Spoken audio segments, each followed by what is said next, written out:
अच्छा, नमो हरिहंताणं नमो सिद्धाणं नमो आयरीयाणं नमो वज्रायाणं नमो लोहे सौवसाहुणं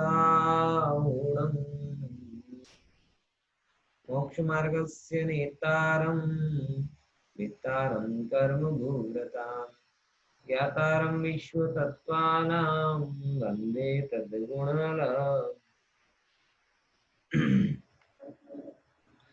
कल चर्चा में हमने त्रियंच गति नामकरण के बारे में विचार किया था, बराबर ना? त्रियंच गति नामकरण समझ में आया?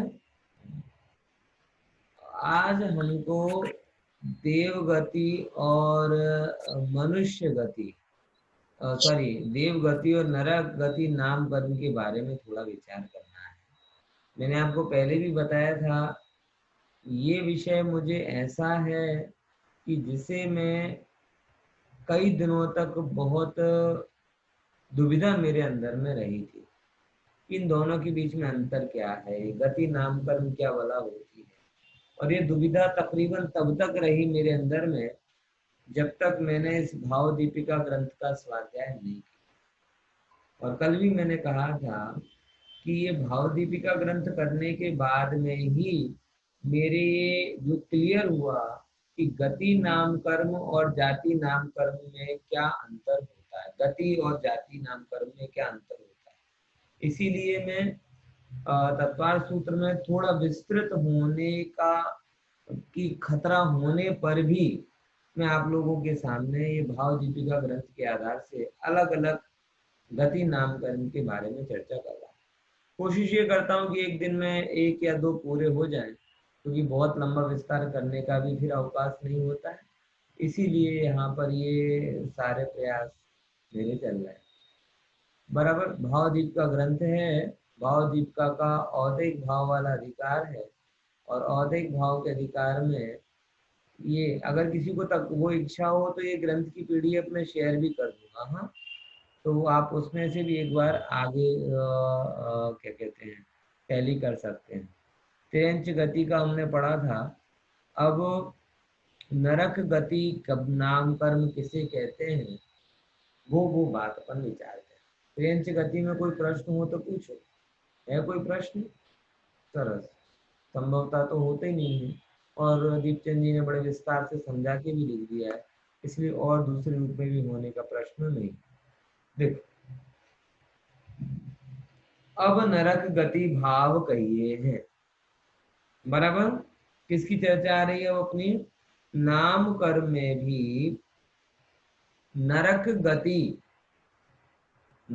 गति का जो नाम कर्म होता है उसके बारे में हम विचार कर रहे हैं, बराबर। तो नरक गति नाम कर्म के उदयते जीवन को नरक गति की प्राप्ति हुए है। क्या बोला? नरक गति नाम कर्म की वजह से क्या होता है? जीव को नरक गति की प्राप्ति होती है। नरक गति की प्राप्ति होती है मतलब वो नरक नारकी नहीं हो जाता, लेकिन नरक गति के योग्य भावों की प्राप्ति होती है। अब देखो उसका खुलासा करते हैं। वहां सर्वभाव नारक जैसे होए। अब क्या होता है? द्रव्य क्षेत्र काल भाव संबंध विषय अरति भाव हो। अब देखो, विचार करके देखना। द्रव्य क्षेत्र काल भाव के विषय में अरति का भाव होता है। इसको ऐसे समझो कि नरक गति का नरक नाम क्यों पड़ा है। आपको उत्तर शायद पता हो गया, ना भी पता हो, कि तीन जो गतियां हैं ना, तीन गतियां, उनमें भले ही हम उसे कंपैरेटिव रूप से सुख या दुख रूप माना हो, लेकिन कर्म सिद्धांत उन गतियों को पुण्य प्रकृति कहता है। कौन सी प्रकृति कहता है? पुण्य प्रकृति। पुण्य प्रकृति कहने का तात्पर्य यह है कि तीनों गतियों के जीव मरना नहीं चाहते, और नरक गति को पाप प्रकृति कहा है। उसका कारण है कि वहां पे जीव निरंतर मरने की इच्छा ही करता है। कब दुखों से मुक्ति मिले, कैसे दुखों से मुक्ति मिले, छूट जाए हम इन दुखों से, दूर हो जाए हम इन दुखों से, यही भाव इस जीव को निरंतर रहता है। ख्याल में आया कि नहीं है? हाँ। इसीलिए नाम भी उसका नरक का मतलब क्यों नरक है? नरक का मतलब है नरत, कि जहां एक क्षण के लिए भी हाश का भाव नहीं है। आप कल्पना करके तो देखो कि दिन भर अगर आप काम करो और फिर बैठ के पानी पी लेते हो, बैठ के आराम, कमर सीधी कर लेते हो, पैर सीधे कर, तो कहते हैं हाश हवे थोड़ा सारू लागियो। गर्मी में काम करते हो, एसी में गए, हाश हवे सारू लागियो। ऐसा मन में आता है कि नहीं आता? कि एक क्षण के लिए भी थोड़ा बहुत अच्छी नींद हो जाती, हाश फ्रेश सही गया। और अगर 2-4 दिन तक हेक्टिक आपका शेड्यूल रहे, 1 घंटे के लिए भी नींद ना आए, एक सेकंड के लिए भी, जिसे कि ना खाने पीने के नाम पर भी आपको हाश का भाव ना आए, तो आपको कैसा लगेगा? ऐसा ही भाव नरक गति में सागरों तक होता है। न रत, कि रत्ती मात्र भी जीव वहां रत नहीं होता, और नहीं रत होने पर भी उन्हें सागरों तक उसी दशा में उन्हीं संयोगों के बीच में बिताने पड़ते हैं। ये नरक गति नाम कर्म है, नरकायु, इसीलिए उसका नाम नरक है। अब ये तो नरकायु की बात रही। ऐसे ही भाव जब जीव को सर्व क्षेत्र विषय होते हैं, देखो मैं उसको एक आज के कॉन्टेक्स्ट में बोलूं तो, लॉकडाउन में जब लोगों को 21-21 दिन तक या 1.5-2 महीने तक घर में बंद रखा गया, तो भले ही चाहे करोड़ का मकान हो, चाहे 5 करोड़ का बंगला हो, उस आदमी से पूछा जाए कि भाई तुम्हें घर में कैसा लगता है, तो अधिकतर लोग उत्तर देते काटने दौड़ने लगा है। अब क्या हो गया है? घर तो काटने, मतलब जो करोड़ों का मकान जो पहले सुख देता था, वह मकान अब दुख देने लगा। तो नरक गति नाम कर्म का उदय चालू हो गया। है, नरक गति में भी तो यही होता है ना, कि कोई क्षेत्र अच्छा नहीं लगता, कोई पदार्थ अच्छा नहीं मिलता, कोई व्यक्ति अच्छा नहीं लगता। ऐसे ही जब जीव के अंदर में नरक गति नाम कर्म का उदय आता है, तो हर एक के प्रति अकारण द्वेष होता है कि नहीं होता? झगड़ा कभी किसी का तीव्र चलता हो ना, तो झगड़ा करने वाले को तो बुरा मानता ही है। कोई समझाए ना, तो उसको तुम भी उनका पक्ष लेते हो, तुम भी बुरे हो, तुमको भी देख लूंगा। मतलब ऐसा होता है कि नहीं होता है? बताओ, ये क्या हुआ? वो भला का विचार मानस उसके क्या कहते हैं, तकलीफ को दूर करने के लिए प्रयास कर रहा है, और ये कहता है तुम भी मिल गए उनके साथ में, वो व्यक्ति भी इसे शत्रु दिखाई देने लगता है। होता है कि नहीं होता? ये क्या हो रहा है? आप समझ लो कि भले ही आप सफेद कपड़े पहने हो, 2 हाथ 2 पैर मनुष्य के जैसे दिखाई दे रहे हो, लेकिन आपके अंदर में नरक गति नाम कर्म का उदय चालू हो गया। सर्व के प्रति रति का भाव हो गया। कौन सा भाव? सर्व के प्रति। कोई जगह ક્યાંય ગમતું નથી, ક્યાંય ગમતું નથી, કોઈ ગમતું નથી, કોઈની જોડે વાત કરવી ગમતી નથી, બધાને પ્રત્યે ગુસ્સો ગુસ્સો ગુસ્સો જ આવે। એટલે कौन सी गति नाम कर्म चल रहा है? बोले उस समय आप बिल्कुल समझ लीजिएगा कि आपके अंदर में नरक गति नाम कर्म का ही उदय चल। आप नामधारी जैन होंगे, क्या समझे?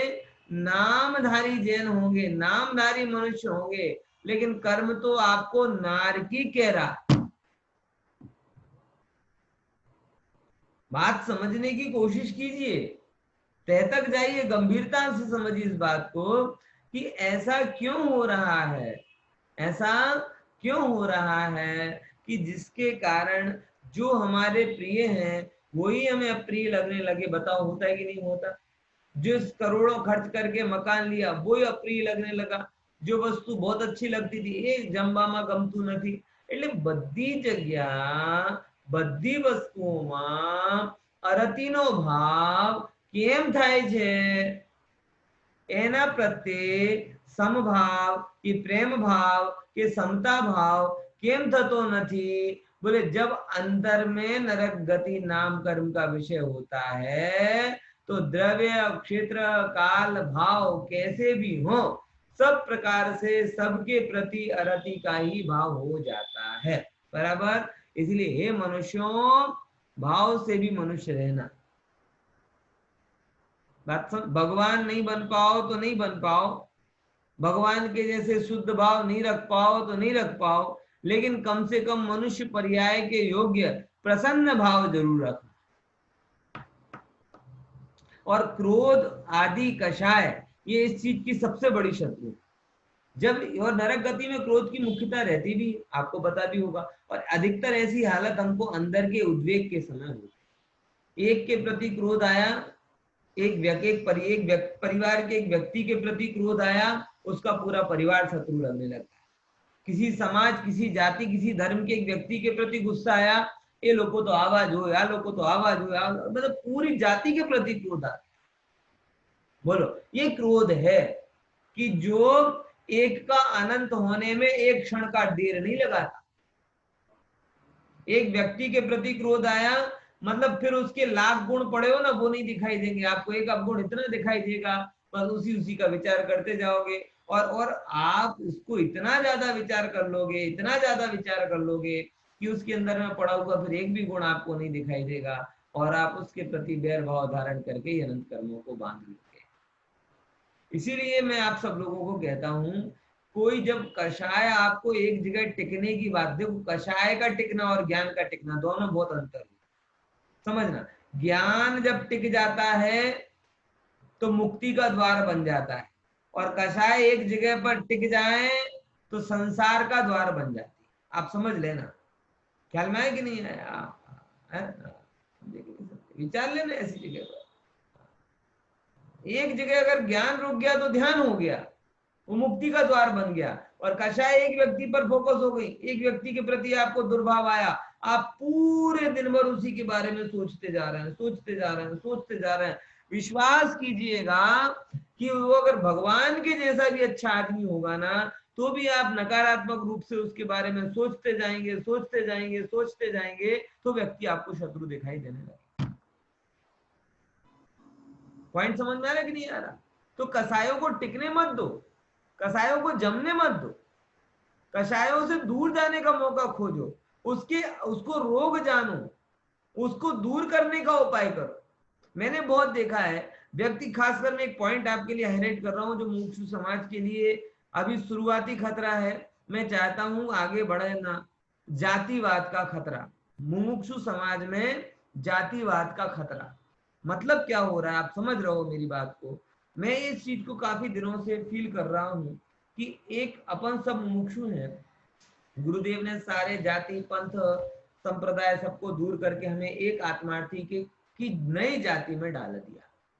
मतलब हमें किसी से कोई मतलब नहीं है, तुम एमपी भाषा का हमने भेद नहीं रखा, हमने जाति का भेद नहीं रखा, हमने प्रांत का भेद नहीं रखा, और एक गुरुदेव के तत्व ज्ञान और प्रभावना के झंडे के नीचे आ गए। लेकिन अब क्या होता है, जब लोगों की कषाय जमने लगती है ना, तो पर्टिकुलर सीधा सीधा ब्लेम जाते, ये आवा लोगो होए, राजस्थानी आवा होए, गुजराती आवा होए, एमपी हिंदी भाषी आवा होए, પછી સાબરકાંઠાવાળા આવા હોય, પછી सौराष्ट्री आवा होए, પછી आम होए, પછી कच्छी। ये क्या हो रहा है? ये आप अपनी कषाय को एक जगह जमा रहे हो, अब क्या जम गई, अब धीरे धीरे एक जगह फोकस हो गई, तो आपको वही वही दिखने लगता है। आप समाधान करो। मैं एक रियल घटना बता रहा हूं, मैंने पहले भी आपको बोला था, क्योंकि कषाय को कोई बहुत, मैं एक बार क्या ऑफिस से मैं अपना पर्स छोड़ के आ गया, और तभी मेरे घर में एक नया काम वाला आया। अब छोड़ के आया क्या मैं ऑफिस में पर्स, और घर में देखा नहीं मिला, और नया काम वाला आया था, तो बस अब मन में ये बात बैठ गई, कौन सी, हो ना हो इसने चुरा लिया, हो ना हो इसने चुरा लिया। अब गजब है, देखना, जैसे ही मन में ये बात बैठी, बराबर, अब वैसे ही मुझे उसके नेचुरल हाव भाव में चोर के हाव भाव दिखाई देने लगे। देखो देखो, नजर नहीं मिला ना, पाप किया इसलिए नहीं मिला रहा होगा, देखो देखो चुपचाप चला गया ना, पहले भी चुपचाप आता था, चुपचाप जाता था, लेकिन अब हमारे दिमाग में क्या आ गई, एक भाव आ गया, दुर्भाव आ गया उसके प्रति, कि हो ना हो इसने ही मेरा वॉलेट चुराया। अब कसाय जम रही है, और जैसे जैसे वो कसाय जमती लगती है, वैसे वैसे हम अपने सारे पूर्वाग्रह ऊपर उस पर थोपते जाते हैं। 10-15 मिनट में उस सम्मोहन में रहा, और तभी एकदम जैसे ज्ञान जागृत हुआ, तुरंत मैंने अंदर, अरे मैं क्या कर रहा हूं, कोई मेरे पास प्रूफ नहीं है, कोई कुछ भी नहीं, केवल मन में एक विचार आ गया और उसके आधार पर मैं ये नक्की कर रहा हूँ कि चोर है, और उसके हिसाब से मैं उसके हाव भाव, बॉडी लैंग्वेज, हर चीज पर शक कर रहा हूं। ये मेरा विवेक नहीं। मुझे जब तक कोई प्रूफ नहीं मिले तब तक मुझे उस पर आरोप लगाने का कोई अधिकार नहीं है। और ऐसा हुआ, दूसरे दिन ऑफिस गया, ऑफिस के कबोर्ड में वो मुझे मिल गया, पर्स मिल गया। अब मैं विचार कर रहा हूँ कि अगर मैंने मेरी उस कसाई को जमने दिया होता तो दिन भर में मैंने उसके नाम पर कितने कर्म बांध लिए होते, कितनी बार उससे झगड़ लिया होता, और रुतबे के आधार पर मारपीट तक पर भी पहुंच गया होता। विचार कर रहे हो कि नहीं विचार? इसीलिए ज्ञान को जमने दो, कसायों को बोलो बाय बाय तू निकल ले, क्योंकि जो भी कसाय जम जाएगी वो सड़ा देगी आपके व्यक्तित्व, सड़ा देगी व्यक्तित्व। और सड़ा हुआ काम जो जिसका व्यक्तित्व होता है, आपके व्यक्तित्व कषाय की सड़न को आप कैसे महसूस कर सकते हो? जब आप कोई चीज को पूर्वाग्रह से बारंबार विचार रहे हो, मतलब समझ लो कि आपके अंदर में कषाय सड़ने लगी। वो प्रवाही कषाय नहीं रही है, वो सड़ रही है। वो क्रोध अब बैर में बदलेगा, वो मान अब प्रिजुडाइजनेस में बदल जाएगा, वो कपट आपकी प्रकृति का अंश बन जाएगा, वो लोभ आपके अंदर में गहराई से घुस जाएगा। इसलिए कसायों को जमने मत दो। जो व्यक्ति कषाय की बात, क्रोध की बात आपसे करने आ रहा है, आप मेहरबानी करके या तो बात बदल लो या रास्ता बदल लो। बात समझ में आ रही कि नहीं आ रही यार? क्योंकि धीरे धीरे वो आपकी बातों में लगातार कोई किसी का पूर्वाग्रह बन जाएगा, आपको व्यक्ति, वो संयोग, वो घटना अच्छी नहीं लगने लगेगी, आपके अंदर में नरक गति नाम कर्म का उदय चालू हो जाएगा। बराबर? तो सर्व के प्रति अरुचि होने का भाव, ये नरक गति नाम कर्म की बात है। तो सर्व विषय अरति के भाव होते। अब देखो, अब क्या कहते हैं, द्रव्य तो अति घिनावणो, घिनकारी द्रव्य मिले बराबर। घिनकारी मतलब कैसा? दुर्गंधदायक, दुर्गंध आती हो, कुवर्णी हो, कर्कश हो, शीत उष्ण आदि से सहित हो, महाकटु रस युक्त, सर्व रोग करी संपूर्ण, ऐसा तो शरीर ता विषय अरति भाव। पर नारकी ने खाना की माटी महा दुर्गंध खोटे रस को धरिया, कुवर्ण तथा क्षार दुर्गंध जल इत्यादि नरक के द्रव्य थकी अरति भाव करे। अब तो ये तो सब नरक का वर्णन वहां पे किया कि ऐसे संयोग मिल जाना कि जिनमें ऐसा शरीर मिले, ये मिले, वो मिले। मैं यहाँ दूसरी बात भी कहता हूँ कि ऐसे संयोग मिलना वो तो अलग बात है ही, लेकिन अच्छे संयोग होने पर भी सामने वाला आपको अत्यंत ऐसा बुरा लगने लगे तो भी आप नरक गति नाम का हो जाए। पॉइंट समझ में आया कि नहीं आया? कि भोजन तो अच्छा ही है, आपके लिए जो बुरा भोजन लगता है, भूखे के लिए वो महा अमृत लगता है। होता है कि नहीं होता? आपको सुबह के बाद में शाम को रोटी खाने को मिले, ऐसा लगता है कि नरक गति नाम कर्म का उदय आ गया हमारे लिए। बताओ, सुबह भी रोटी, शाम को भी रोटी, अरे क्या फर्क पड़ता है? बोलो, दिन भर जिंदगी में रोटी खाई जा सकती है, लेकिन नहीं, अंदर में पड़ा हुआ पूर्वाग्रह, उसके कारण वो रोटी न जाने कितनी बुरी लगने लगती। पॉइंट समझ में आया कि नहीं आया? तो ऐसे समझना, अरु नरक की भूमि महादुर्गंध, महाउष्ण, महाकर्कश स्पर्श को धरिया, पृथ्वी क्षेत्र तावे से अरति भाव, नरक की भूमि की बात कही। बराबर? अब देखो, बहुरी अपनी जेती सागराधिक प्रमाण को धरिया आयु, ऐसा जो काल तावे से अरति भाव। अब देखो, नरक गति जब किसी को, आपको पता होगा ना कि क्या कहते हैं, जो अपघात का विचार करता है वो नियम से नरक जाता है। कारण क्या है? क्योंकि नरक गति ही, वो नरक गति नाम कर्म के ही कारण आपको ऐसा भाव आता है। मेरी बात को समझना, क्या बोल रहा हूं, क्या बोल रहा हूं फिर से। क्योंकि देखो, व्यक्ति के परिणामों का भरोसा नहीं होता, धर्म परिणामों की पहचान हमें कराता है। किसी व्यक्ति को अपघात का भाव आवे तो समझ लेना कि उसके अंदर में कौन सी गति नाम कर्म का उदय चल रहा है। उसके अंदर में उस समय नरक गति नाम कर्म का उदय चल रहा है। कारण, सतर्क कारण दे रहा हूं। कारण ये है क्योंकि तीन गति के जीव मरना नहीं चाहते। बराबर? तीन गति के जीव मरना नहीं चाहते, मात्र मनुष्य गति के नरक गति के जीव ही ऐसे हैं जो मरना चाहते, और आप मनुष्य होकर के भी जैन कुल में जन्म लेने के बावजूद भी अगर आपके अंदर में मरण आदि का विचार आ रहा है तो निश्चित रूप से आप समझ लीजिएगा कि आपके अंदर में नरक गति नामकरण का उदय चल। ये शरीर को खत्म करने का भाव अगर आपको आ रहा है, मतलब आपके अंदर में भाव नारकत्व आ गया। कौन सा भाव आ गया है? क्योंकि वो 33 सागर तक नार की जीव यही विचार करते रहते हैं कि हम मर जाएं, हम मर जाएं, हम मर जाएं। 33 सागर तक, कम समय नहीं। और पारे की भांति शरीर बिखर जाता है और पुनः जुड़ जाता है। 33 सागर तक वो जीव मरण से बचने, मरण से मरने का प्रयास करते हैं, और 33 सागर तक लगातार मरण का प्रयास करने पर भी बार बार वो पारे की भांति जुड़ जाते। पॉइंट समझ में आया कि नहीं आया? इसीलिए आप इस बात को विचारना कि भाई जीव को अगर मरने का भाव आ रहा है तो नरक गति का, देखो अपने आप बहुत सिंपल सी, जीने का लोभ भी नहीं है और मरने की इच्छा भी नहीं है। मतलब मेरी भावना की लाइन है ना, लाखों वर्षों तक जीवूं या मृत्यु आज ही आ जाए। हमने जीवन की भी सहज स्वीकृति की है और मरण की भी सहज स्वीकृति की है। आज के आज मरण हो जाए तो भय नहीं, और लाखों वर्षों तक चले तो बढ़िया है, क्या दिक्कत है? ध्यान रखना, कोई भी जीव भले ही शरीर में रोग आवे, शरीर में असमर्थता आवे, लेकिन मरने का भाव नहीं करना। उठा ले, भगवान तो अच्छा है। अरे कोई भगवान थोड़ी उठाने जाएगा तुझे, तेरे कर्म जब पूरे हो जाएंगे तो खुद ब खुद उठ जाएगा है? उसमें क्या बड़ी बात है? तो ऐसा भाव नहीं करना। और ध्यान रखना, इसमें भी एक दूसरी बात कहता हूँ, जब हमसे कई बड़े बुजुर्गों की सेवा नहीं होती तो हम ऐसा कह रहे हैं भगवान अब इन्हें उठा ले तो अच्छा है। अरे तुम ऐसे कह के उसको मारने का भाव कर रहे हो,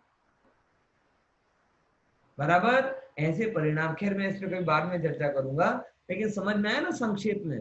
तो क्या कहते हैं, सागर आदि की अपनी आयु, जितनी आयु है वो तो चलेगी, उसके प्रति अरति भाव नहीं होना चाहिए। अरति भाव होवे सो नरक गति नामकरण का होता है। अब देखो, बहुरी अति प्रचंड कषाय को धरिया, ऐसी कषाय कि जिसके कारण, जिसे कहना कि हमेशा हमेशा मुंह से आग के गोले ही निकले, कभी प्रेम से शांति से बातें नहीं करे, तो समझ लो नरक गति नामकरण का है। स्वपर को दुख के कारण ऐसे भाव, तीन विषय अरति भाव। अब ऐसे अनेकों अनेकों संयोग होते हैं जिनसे स्व और पर को दुख होता है, उनके प्रति अरति करता रहता है, बराबर। अब और क्या होता है, बहुरी महाकठोर चित्त को धरे। कैसे चित्त को? महाकठोर, मतलब सामने जीव मर रहा है। देखो कई बार मैंने तत्व ज्ञान की आड़ में कठोरता देखी, मैं नहीं चाहूंगा ऐसा आप करो। सामने कोई बीमारी दुख से तड़प रहा है, आपके अरे उसके पाप का उदय भोग रहा है, ये कोई तत्व ज्ञान नहीं है, ये कठोरता है। क्या बोला? ये जो भाव हुए ना, ये कोई तत्व ज्ञान नहीं है, ये कठोरता है। कठोर जीव को ऐसे परिणाम आते। समझ में आया कि नहीं आया? इसीलिए महाकठोर परिणाम को होने वाले भाव, और आप अपने चित्त को समझ लो, बहुत स्पष्टता के साथ में कर लो। दुखी का दुख देखकर आपको करुणा ना आवे, किसी को तकलीफ में देखकर आपको क्या कहते हैं ये भाव ना हो कि मैं इसको दुख को, अरे भाई ज्ञानी जीव की तो एक इच्छा होती है कि मैं किसी के दुख में कारण ना बनूं, और बने जहां तक इस जीवन में औरों का उपकार करूं। मैत्री भाव जगत में मेरा, सब जीवों पर नित्य रहे, दीन दुखी जीवों पर मेरे पुरसे करुणा सूत है। ये पात्रता है भाई साहब आपकी। अरे पंडित जी अब हम किस किस के दुख दूर करेंगे, हम किस किस के लिए क्या क्या करेंगे, सबके लिए करने जाएंगे तो मर जाए। अरे भैया तुम किसी के लिए नहीं कर सकते, ये बात हमें पता है, लेकिन जो तुम्हारे अंदर में कषाय की मंदता हुई है, उस कषाय की मंदता के कारण दुखियों के दुख को दूर करने का भाव आए बिना रहता नहीं। ये समझ लेना। कैसे कर सकता है कोई? अपनी परंपरा कितनी गजब है। रंती देव की कहानी आती है कि भाई वो तो एक सम्यक दृष्टि नहीं थे, सम्यक दृष्टि नहीं होने पर भी एक आता, एक रोटी मिली अकाल के समय में, और एक रोटी मिली तो उसको कुत्ता आया ना, कुत्ता, तो उसको आधी दे दी, भिखारी को दे दी, और स्वयं भूखे रह गए हैं। बोलो, अकाल के समय की बात है। अभी तो रोटी का संकट किसी को नहीं होता, लेकिन इस देश में और इस देश के नागरिकों ने ऐसे दिन भी देखे हैं जहां लोगों को 80% आबादी के लिए एक टाइम का भोजन भी नहीं मिलता। ऐसे दिन भी देखे। आप आज क्या समझते हो? मंदी आ गई, मंदी आ गई, ये आ गया, वो आ गया। तुम्हें खाने पीने की कोई कमी नहीं है और होगी भी नहीं, लेकिन तो भी जीव, अरे वो मार्केट डाउन है ना, फलाना है ना, ये है ना, वो, ऐसे कर करके दुखी हो रहा है। विचार करके देखो। लेकिन यहाँ पे लोगों ने ऐसे तो भी अपनी दृढ़ता बना के रखी, तो भी अपना गौरव बना के रखा, बराबर। इसलिए करुण चित्त के बनो।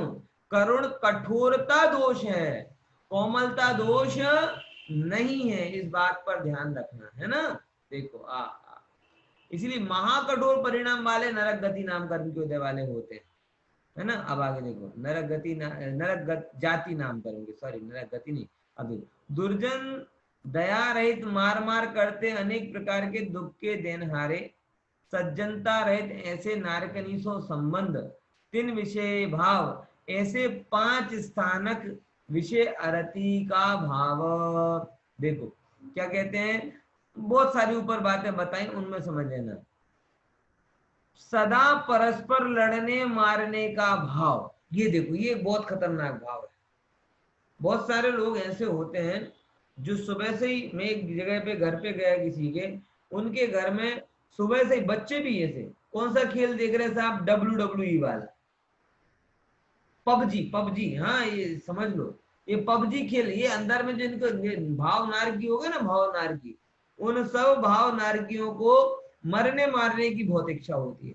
अब बाहर में तो किसी को मार नहीं पाते, तो वो अपनी जो अंदर में पड़ी हुई हिंसा की प्रबल इच्छा है, उसको पबजी गेम से पूरा कर। पबजी गेम शायद आप लोगों को नहीं पता होगा, जिनको पता है वो अच्छे से समझ रहे कि ऐसा गेम जिस पर अभी गवर्नमेंट ने बैन लगाया, टोटली मार काट का गेम।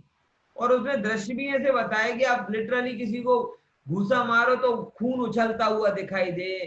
तो मतलब ये सब क्या है कि व्यक्ति का जो हिंसक चित्त है ना, हिंसक चित्त, जिसको वो सोशल प्रेशर में पूरा नहीं कर पाता, सोशल के प्रेशर में वो अपने चित्त की जो हिंसात्मक प्रवृत्ति है, उस हिंसात्मक प्रवृत्ति को पूरा नहीं कर पाता एक्चुअल रूप में, तो वर्चुअल रूप में उसे पूरा करता है।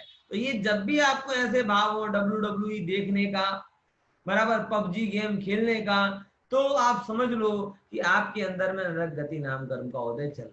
मेरे ऑफिस में एक भाई है, अभी तो ठीक है सुधर गए, नहीं तो पहले कितने समय तक उनका एक ही रूटीन था कि जैसे ही टी टाइम होवे, चाय का समय, 15 मिनट कोई धर्म की चर्चा करता है हमारे ऑफिस में, कोई पढ़ता है, कोई प्रवचन सुनता है, कोई गीत सुनता है। उनका एक ही शौक था कि जैसे ही 15 मिनट मिले, उस 15 मिनट में WWE देखते थे वो। नहीं देखो, चाय में भी इतने कर्म बांध रहे, ऐसा है। तो निरंतर लड़ने मारने का भाव, निरंतर दुखी करने का भाव, झगड़ने का भाव, झगड़ा देखकर आनंद मानने का भाव। सड़क पे कितने इंपॉर्टेंट काम में जा रहे हो, और अगर दो व्यक्तियों का झगड़ा हो जाए तो काम रोक के पहले गालियां सुनने, कभी प्रवचन सुनने नहीं रुकेंगे, लेकिन गालियां सुनने के लिए जरूर रुक जाएंगे। भगवान का अभिषेक देखने के लिए नहीं रुकेंगे, लेकिन झगड़ा में कोई एक दूसरे को मार रहा हो तो जरूर रुक जाए। ये सब नरक गति नाम कर्म के जो उनके भाव हैं जाति के, उसके चलने। देखो और बहुत सारी बातें, समय कम है इसलिए ज्यादा विस्तार नहीं कर रहा हूं। देखो प्रश्न तो पूछते जाना, समय कम है तो ऐसा नहीं कि प्रश्न नहीं पूछोगे। और क्या कहते हैं, हाँ, माता पिता बिना ही अब उनका और बताते हैं। निरंतर क्षण मात्र भी उनको सुख की प्राप्ति नहीं, माता पिता ही उत्पाद इनका सर्व कुटुंब वस्त्राभूषण सहित उत्कृष्ट उन्नत संस्थान को धरिया। कौन सा मैक्सिमम अगर कौन सा संस्थान धारण करते हैं? हुंडक संस्थान, छोटा आकार, 5 इंद्रिय के सर्व विषय सुख रहित और सर्व कषाय भाव ज्ञान भाव, 5 इंद्रिय के विषय अवधि इत्यादि भाव नरक गति योग्य हैं। जो भी उनके हैं वो सब नरक गति योग्य होता है। इत्यादि भाव जीव के नरक गति नाम कर्म के उदयते हुए छे। अब देखो क्या गजब बात बोली, ये अपने लिए इंपॉर्टेंट है। ए नरक गति भाव वर्तमान मा तो मां दुख के कारण और आगामी मनुष्य त्रियंच दो गति के कारण। कि वर्तमान में तो दुख हो रहा है, लेकिन ऐसे जलने वाले परिणाम से आप अगर कायु बांधोगे तो त्रियंच गति में भी जाओ, और अगर ऐसे हीन परिणाम से मनुष्य गति भी आपको बंधी तो क्या कहते हैं, वाघरी जो हीन जो गोत्र वाले होते ना, हीन जातियां, कि जहां पे धर्म की कोई प्रवृत्ति नहीं है, शील संयम आदि की प्रवृत्ति नहीं है, झड़ने झगड़ा झगड़ने आदि कई जिनकी सारी बातें होती, ऐसी आयु में ऐसी मनुष्य आदि में जन्म, बराबर। इसलिए इनका थोड़ा विचार करना। अब देव गति की बात कहते हैं, देखो समझना, हो जाएगा लगभग 5-7 मिनट है, अपन पढ़ लेते हैं इसको। देखो, देवगति नाम कर्म के उदयते जीव देवगति पावे है। देवगति नाम कर्म के उदयते जीव देवगति भाव। अब वहां पे क्या होते हैं कि सर्व ही भाव देव जैसे हुए हैं। सर्वी भाव कौन से होते हैं? देवगति, देव जैसे, मतलब देवों को क्या भाव विशेष होते हैं? देखो, देवों को खाने पीने की इच्छा नहीं होती, तृप्त ही से रहते हैं। आप मनुष्य में भी आप देखोगे, 2 बच्चों में देखोगे तो आपको पता चल जाएगा, एक बिल्कुल भरा पेट वाला ही आता है, बराबर, और एक ऐसा भुक्कड़ टाइप का आता है, कितने खिलाओ उसे कम ही लगता। एक खाएगा तो इतने अनासक्त भाव पूर्वक खाएगा, कोई मांगेगा तो उसे दे देगा। 2 बच्चों का ही आप एक्सरसाइज करोगे तो भी आपको पता चल जाएगा। और दूसरा ऐसा होता है कि उसका भी छीन के खा ले। ये सब आपको परिणाम सिखाने नहीं पड़ते, उनके कर्म से उनकी परिणाम खुद ब खुद झलकते हैं, बराबर। अब देखो, सर्वद्रव्य क्षेत्र काल भाव संबंध रति के कारण है, 3 विषय रति भाव धरे है। देखो, देवों में ऐसे अरति के भाव नहीं होते। ईर्ष्या वो क्या कहते हैं, जो वृद्धि आदि को देखकर जो होता है वो अलग बात है, लेकिन सामान्यतया वो लाइट मोड में रहते। राइट मोड में मतलब सब अच्छा है, सब बढ़िया है, सब ठीक है, बराबर।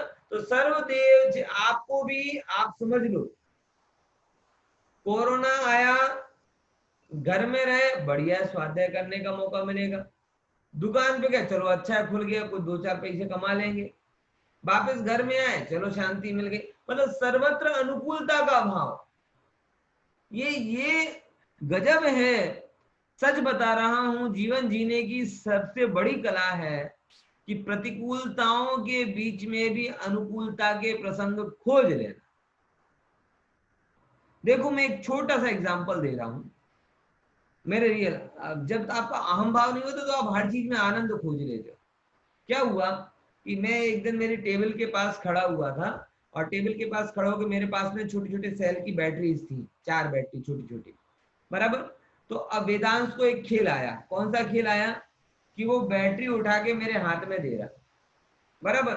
अब मैंने एक बैटरी को नीचे गिराई, और नीचे गिरेगी अगर टेबल से वो बैटरी हाथ में से गिरेगी तो उसकी वो टक की आवाज आती है। अब उसे वो टक की आवाज बहुत बढ़िया लग रही, तो उसने 50 बार वो बैटरी मुझे उठा के दी, और मैंने 50 बार उसको बैटरी दे दी, और 50 बार हंसे। अब यही कल्पना आप अपने साथ में करो, यही कल्पना कि आप किसी का काम करने जा रहे हो, वो जानबूझ के आपका काम बिगाड़े। आप किसी को मोबाइल दो, और कह रहे मोबाइल उठा के लाना, आपने दे दिया, दोबारा फिर से रख के जाए, फिर क्या कहना, मोबाइल उठा कर दो, आप फिर से वो रख के जाए। पॉइंट समझ में आया? आप किसी से बोलो पंखा चालू कर दो, वो आप चालू करके जाए, आप दोबारा उसको बंद करके जाओ, फिर कहो पंखा चालू कर दो, तो 1 बार 2 बार तीसरी बार काम नहीं करेगा, क्योंकि हमारे अंदर का अहम भाव आ जाता है। छोटे बच्चों में अहम भाव विकसित नहीं होता, आनंद का भाव विकसित होता है। इसीलिए हमारे दिमाग में ये आता है कि वो 50 बार मुझसे काम करवा रहे हैं, और उसके दिमाग में ये आता है उसका ध्वनि उठने बैठने पर नहीं था। वो सेल नीचे गिरता, बैटरी नीचे गिरती तो टन की आवाज आती, टक की आवाज आती, वो उसमें आनंद मानता और खिलखिला के हंसता। मुझे इतना गजब लगा कि अहम भाव के बिना, ईगो के भाव के बिना काम कितने सहज हो जाते। चमत्कार सा लगा कि गजब है कि एक काम 50 बार कर रहा है वो, और एकदम इरिटेटिंग काम, लेकिन उसने अपने आनंद का विषय खोज लिया। टक की आवाज से खुश हो रहा है वो, टक की आवाज, बस उसे 50 बार करवा लो तो आनंद आ जाएगा। हम भी जीवन में ऐसे ही रहे, हम किसी अहंकार के पोषण का साधन ना बने। कोई हमें भले ही अपने साथ अहंकार पोषित करता रहे, लेकिन हमें तो आनंद भाव आ रहा है तो अच्छी बात। कोई बोले क्लास में बाहर निकल जाओ, अच्छी बात है, बाहर खुली हवा आती है। कोई बोले उठक पिटक लगाओ, हमें आनंद आ रहा है, भाई अच्छी बात है, व्यायाम करना बढ़िया बात है, बराबर समझना है। कोई बोल रहा है कि 2 दिन दुकान पे मत जाना, बोले अच्छा आराम करने मिलेगा। कोई बोलेगा कि दुकान पे जाना अच्छा है, कमाने का मौका मिलेगा। मतलब हर जगह आप चाहो तो आप अपने अनुसार आनंद का विषय खोज सकते हो। ये कला, और जब आपके अंदर में सहज ऐसा होने लगे तो आप देवत्व को प्राप्त हो रहे हो, बराबर। स्वर्गीय नहीं हो रहे, लेकिन देवत्व को प्राप्त हो रहे हो, ये बात सिद्ध हो जाती है। देखो अब देवों का थोड़ा बताते हैं। द्रव्य तो सप्त धातु रहित होता है शरीर उनका, सम आकार भी अच्छा होता है, समचित्र संस्थान है, कांति भी अच्छी होती है, सुगंधित शरीर होता है, बराबर। और सुबह मनु तो उसके प्रति रति भाव उनके अंदर में होता है। और क्या होता है देवों को? वस्त्राभरण, अच्छा सजने संवरने का शौक होता है, अच्छी सैया, आसन, मंदिर, वन इत्यादि सर्व मनोयोग्य, मनोज्ञ सामग्री उनके लिए होती है, मतलब अच्छी लगती है सामग्रियां। तीन विषय रति भाव, ये देवगति नाम का भाव। ऐसा होने पर भी अरति का भाव होवे तो नरक गति नाम कर्म का, और ऐसा होने पर रति का भाव हो, अच्छा लगे तो आपका देवगति नाम का। अब देखो और क्या होता है। बहुरी स्वर्ग आदि क्षेत्र व द्वीप समुद्र आदि में रमण करने के उत्तम क्षेत्र, तीन में से रति भाव, अपनी आयु प्रमाण सागरादि प्रमाण को धरिया, सुख रूप काल, तीन विषय रति, मतलब घूमना फिरना अच्छा लग रहा है। ये देखो अभी सब लोग गुजराती लोग तो वैसे ही देवत्व वाले हैं, सब घूमना फिरना सब अच्छा लगता है ना। अब देखो बहुरी द्वीप समुद्र आदि विषय क्रीड़ा करना, रिसोर्ट में जाना, नंदनवन रिसोर्ट है ये देवों का, और क्या है, फार्म हाउस जाना, सोमनस वन, हर्ष करना मत करना, भोग आदि में पड़े रहना, उनके प्रति रति भाव। महासुंदर वेश को धरे ऐसी देवांगना व तिनका संबंध, उनमें रति होना, बराबर। अवधि ज्ञान सहित इंद्रिय ज्ञान का है बड़ा विषय, जिनको महाचातुर्यता को धरे, बराबर। चतुर बहुत है, अवधि ज्ञान जिनके लिए होता है। योग्य जगह पर गुप्त मैथुन संज्ञा जिनके लिए होती है, मानसिक आहार होता है, बराबर। सर्व वस्त्र जिनके उपादेय के ज्ञान से सहित हैं, अच्छे अच्छे गुणों से सहित हैं, और जो जो भी अनिष्ट की चीजें होती हैं, बराबर, जैसे निद्रा, रोग, अनिष्ट, इनको इनको रहित करने वाले हैं, श्रृंगार रस में लीन रहते हैं, परंतु शास्त्र आदि को भी सुनते विचारते हैं।